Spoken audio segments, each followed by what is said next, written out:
ये वो व्यक्ति है जिसने सभी प्राणियों को अपने पैरों तले रौंदा। वो न केवल इजिप्ट का संस्थापक फेरो था, बल्कि अर्थ पर सबसे प्राचीन म्यूटेंट भी था। उस युग में जो अज्ञानता से भरा था, जो अभी सभ्य नहीं हुआ था, उस व्यक्ति ने स्वयं को गॉड माना और सभी लोगों की पूजा का आनंद लिया। नाइल नदी पर क्रूर तरीकों से शासन किया। कोई नहीं जानता कि मुखौटे के पीछे फेरो कितने वर्ष जीवित रहा। इतिहास के मेजिडो समय में वो अपने 4 नाइट्स के साथ पिरामिड में प्रवेश करता था। एक ऐसी रस्म करता था जो अपकलिप्स की सबसे वफादार खुशी को दर्शाती थी। केवल वही जानते थे कि ये बूढ़ा दिखने वाला व्यक्ति कितना भयानक था। अपने स्वामी को प्रसन्न करने के लिए डेथ नाइट ने विशेष रूप से सेल्फ हीलिंग क्षमता वाले शरीर का चयन किया। इस तरह अपकलिप्स की चेतना रेडिएशन पूरा करने के बाद दूसरों के सपनों का इमॉर्टल शरीर प्राप्त कर लेता था। वर्षों से वो कॉन्शियसनेस ट्रांसफर के माध्यम से न केवल अमरता प्राप्त करता था, बल्कि होस्ट की सुपर पावर्स को भी छीन लेता था। उन्हें अपने शरीर पर अनंत रूप से जोड़ता था, जो उसे अजेय बनाता था। सब कुछ तैयार होने के बाद रस्म औपचारिक रूप से शुरू हुई। जैसे ही हाई प्रीस्ट ने आदेश दिया, शहर में विभिन्न पशु तेजी से रस्सियां खींचने लगे। पिरामिड के शीर्ष पर ढके 3 लकड़ी के कपड़ों को धीरे धीरे हटाया। सनलाइट की चमक में गोल्डन रून्स चमकने लगे। उनके सुंदर पैटर्न पिरामिड के अंदर प्रवेश करते थे। पल भर में पूरी जमीन गोल्डन लाइट से चमक उठी। ब्लेजिंग एनर्जी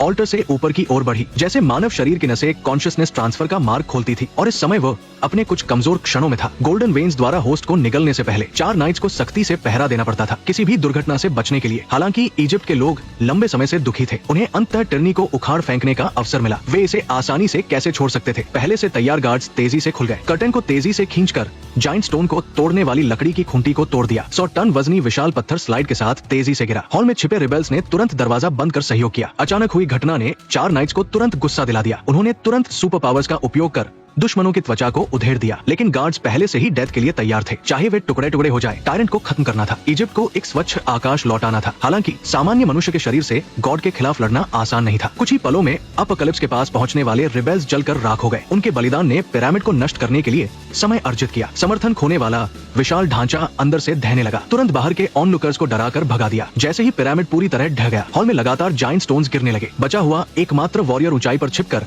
अवसर की प्रतीक्षा करता था। इस समय ट्रांसफॉर्मेशन अपने महत्वपूर्ण चरण में था। अपने स्वामी की रक्षा के लिए उस व्यक्ति ने जाइंट स्टोन को पकड़कर जोर से फेंक दिया, लेकिन बाकी 2 लोग हॉल में दब गए। अपकलिप्स की चेतना धीरे धीरे होस्ट के शरीर में स्थानांतरित हो रही थी। तुरंत उसका चेहरा बदल गया। वो बूढ़ा शरीर लगातार रेजुवनेट होने लगा। महत्वपूर्ण क्षण में वॉरियर ने हाई प्लेटफॉर्म से फेटल स्ट्राइक करने की कोशिश की, लेकिन डेथ नाइट ने उसे हवा में रोक लिया। उसका पूरा शरीर ट्विस्ट हो गया। दुर्भाग्य से जाइंट स्टोन आखिरी सपोर्ट पर गिरा। पूरा पिरामिड ढह गया। नीचे की ओर लगातार ढहने लगा। प्योर गोल्ड से बना टावर टिप गिर गया। अपकलिप्स को ले जाने वाला ऑल्टर गहरे अबिस में गिर गया। संकट के समय डेथ नाइट ने आखिरी प्रयास किया। सुपर पावर का उपयोग कर शेल को उठाया। उसके आर्मोर को छीलकर युवा होस्ट के शरीर में फिर से लगाया। फिर बची हुई एनर्जी का उपयोग कर अपने स्वामी के लिए प्रोटेक्टिव शील्ड बनाया। अपनी जान देकर उसे बचाया। आखिरकार लगातार गिरने वाले जाइंट स्टोन्स को रोक लिया। बिना किसी पछतावे के डेथ का स्वागत किया। इस तरह डेथ नाइट के बलिदान के साथ अपकलिप्स अपनी जान बचा सका। जमीन के नीचे दबकर रीबर्थ की प्रतीक्षा करता रहा। हालांकि हजारों साल बीत गए, उसके अनुयायी अभी भी वर्ल्ड भर में फैले हुए थे। अपने स्वामी को पुनर्जनन के लिए और ब्लेसिंग्स की मांग के लिए उन्होंने इजिप्ट के हर कोने की खोज की। आखिरकार जमीन के नीचे पुराने पिरामिड के अवशेष मिले। जैसे ही सनलाइट ने केव को पार कर अंधेरे को रोशन किया, हजारों साल से सोए गोल्डन रून्स फिर से जीवंत हो उठे। वाइब्रेंट एनर्जी वेन्स नीचे की ओर तेजी से फैलने लगी। आश्चर्यजनक रूप से अपकलिप्स के लिए अंतिम रिसरेक्शन सेरेमनी पूरी की, लेकिन उसे सपने में भी नहीं पता था कि ये इंतजार 5000 साल का होगा। जागने के बाद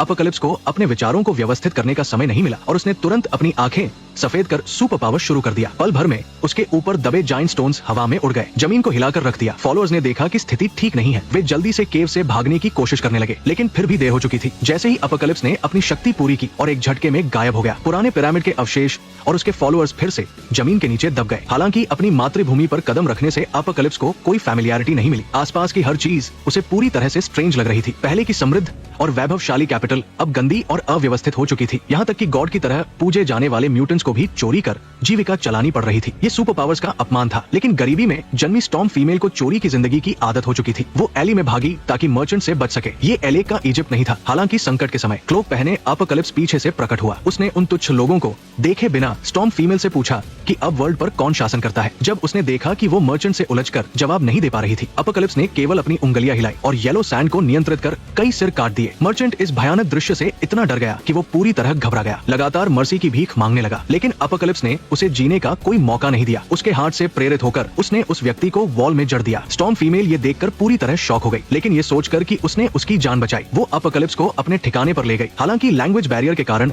दोनों का कम्युनिकेशन मुश्किल था। वो नहीं जानती थी कि अपकलिप्स यहाँ क्यों आया था। उस व्यक्ति ने बिना घबराए अपना हैंड बढ़ाया और टेलीविजन से हिस्ट्री का ज्ञान लेना शुरू किया। कुछ ही मिनटों में उसने इंटरनेट के माध्यम से ह्यूमन डेवलपमेंट की पूरी जानकारी प्राप्त कर ली। इन तुच्छ लोगों ने उसे धोखा देने के बाद न्यूक्लियर वेपन्स के दम पर वर्ल्ड पर शासन किया और बार बार रेड लाइन को रेड कार्पेट में बदल दिया, जबकि म्यूटेंट्स को आउटकास्ट्स मानकर तिरस्कृत किया गया। इजिप्ट के गॉड के रूप में पूजे जाने वाले के लिए ये वर्ल्ड ऑर्डर स्वीकार्य नहीं था, इसलिए उसने ह्यूमंस द्वारा बनाई हर चीज को मिटाने का फैसला किया, सिविलाइजेशन को फिर से गढ़ने का। लेकिन अभी सबसे जरूरी काम अपोकलिप्स 4 नाइट्स को इकट्ठा करना था और सामने खड़ी स्टॉर्म फीमेल एक उपयुक्त उम्मीदवार थी। अपोकलिप्स की आंखें सफेद हो गई, स्टॉर्म फीमेल के बाल तेजी से बदलने लगे, उसका पूरा शरीर पावरफुल एनर्जी से भर गया। ये अपोकलिप्स की सुपर पावर्स में से एक थी, म्यूटेंट्स के अंदर की इन्फिनिट पोटेंशियल को उजागर करने की क्षमता। 4 नाइट्स को जल्द से जल्द इकट्ठा करने के लिए स्टॉर्म ने अपोकलिप्स को तालीपेट के पास ले गई। ये इंटेलिजेंस डीलर एक विशाल अंडरग्राउंड नेटवर्क चलाता था, वो उनके लिए उपयुक्त उम्मीदवारों की सूची बना सकता था। मुझे तुम्हारी मदद चाहिए मेरे काम के लिए, तुम कैलिफोर्निया के नहीं लगते, शायद थोड़ा डरावने हो। लिंडा ने देखा कि आने वाला शुभ नहीं है। उसने मेंटल पावर को लाइट स्वॉर्ड में बदलकर दोनों को पकड़ने की कोशिश की, लेकिन सामने वाले ने केवल थोड़ा डेटा लिया। लिंडा ने महसूस किया कि उसकी मेंटल पावर कई गुना बढ़ गई। उसके हाथ का लाइट ब्लेड और भी मजबूत हो गया। उसकी शक्ति चौंका देने वाली थी। एहसान चुकाने के लिए वो न केवल अपोकलिप्स के साथ